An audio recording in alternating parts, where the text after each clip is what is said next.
కేటీఆర్ విచారణ విషయంలో గవర్నర్ చట్ట ప్రకారమే వ్యవహరిస్తారని మాకు సంపూర్ణమైన నమ్మకం ఉంది. ఆయన తిరస్కరిస్తే చట్ట ప్రకారం ప్రభుత్వం ముందుకెళ్తుంది అని ఉప ముఖ్యమంత్రి భట్టి విక్రమార్క స్పష్టం చేశారు. సచివాలయంలో ఏర్పాటు చేసిన మీడియా సమావేశంలో మంత్రి పొన్నం కలిసి ఆయన మాట్లాడారు. మహారాష్ట్రలో భాజపాకు ఓటేయాలని చెప్పినట్టే కదా కేటీఆర్ చెప్పిన తప్పిదాలను కప్పిపుచ్చుకోవడానికి ఢిల్లీ వెళ్లారు. అక్కడ పెద్దలతో మాట్లాడుకుని బయటకు వచ్చి మహారాష్ట్రలో కాంగ్రెస్ కు వ్యతిరేకంగా ప్రజలు ఓటు వేయాలని చెబుతున్నారు అంటే భాజపాకు ఓటు వేయాలని చెప్పినట్టే కదా. మహారాష్ట్రలో భారత్ ఎందుకు పోటీ చేయడం లేదు? 30,000 కోట్ల అయ్యే ప్రాజెక్టును 1.20 కోట్లకు పెంచి టెండర్లు పిలిచి కేటీఆర్లు అమృత్ టెండర్లపై మాట్లాడతారా? అమృత్ పనులు అంచనాలను భారత ప్రభుత్వం హయాంలోనే అడ్డగోలుగా పెంచి టెండర్లు పిలిచారు. వాటిని రద్దు చేసి మళ్లీ పిలిచి తక్కువ మొత్తానికి టెండర్లు ఖరారు చేస్తే కేంద్రంపై మేము భారం తగ్గించినట్లు కాదన్నారు. డిప్యూటీ సీఎం గారు వీళ్ళు తల్లకిందులు తపస్సు చేసినా కానీ ప్రభుత్వాన్ని ఎవరు ఆశ్చర్యపరచలేరు. ఈ కేటీఆర్ కాదు, కేసీఆర్ కాదు, హరీష్ రావు భూమి ఆకాశం ఏకం చేసి కింద పైన తల కింద తపస్సు చేస్తూ కూడా ఏం కాదు. మీరేదో ఢిల్లీ పోయి దేనికి పోయారంటే ఢిల్లీ ఎవరి కోసం పోయినావు? ఢిల్లీ ఎవరిని కలిసావు? ఏం చేద్దాం అనుకుంటున్నావు? నువ్వు పోయి అక్కడ పోయి నువ్వు చేసిన తప్పిదాలన్నింటినీ కప్పిపుచ్చుకోవటం కోసం, లేకపోతే గవర్నర్ దగ్గర ఉన్నటువంటి పర్మిషన్ ఏదో మాట్లాడుకోవటం కోసం ఢిల్లీ పోయి ఆడ మాట్లాడుకొని మళ్ళీ ఆడ స్టేట్మెంట్ మహారాష్ట్రలో మేము ఏది ప్రజా వ్యతిరేకమైన కాంగ్రెస్ ప్రభుత్వాన్ని కాంగ్రెస్ పార్టీకి వ్యతిరేకంగా ఓటేయండి అని. ఏంది?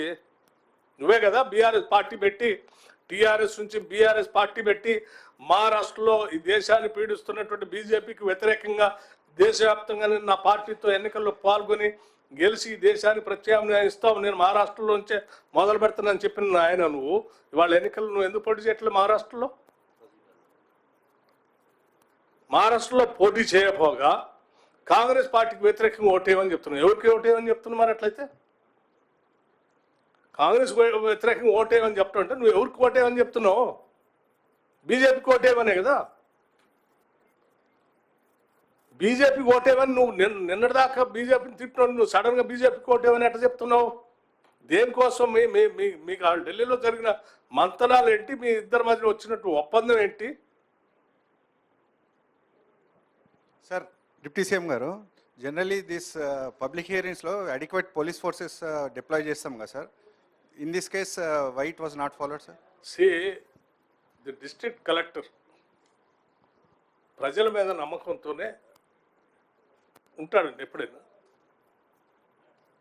కానీ మీరు ఈ రకమైన కుట్ర చేసి దాడి చేపిస్తారని అనుకోరు కదా. బాధ్యత కలిగిన నాయకులు కదా మీరు. సార్ ఇప్పుడు డిప్యూటీ సీఎం గారు కేటీఆర్ గారి ఢిల్లీ టూర్ మీద మీకు అనుమానాలు ఉన్నాయి? అనుమానాలు కాదు, ఉన్నది చెప్పాను. ఒకటి. రెండోది ఏంటంటే ప్రభుత్వం పంపిన ఫైలు 15 రోజులుగా రాజ్భవన్ ఉంది. దీనికి దానికైనా లింక్ ఉందని మీకు డౌట్ ఉందా?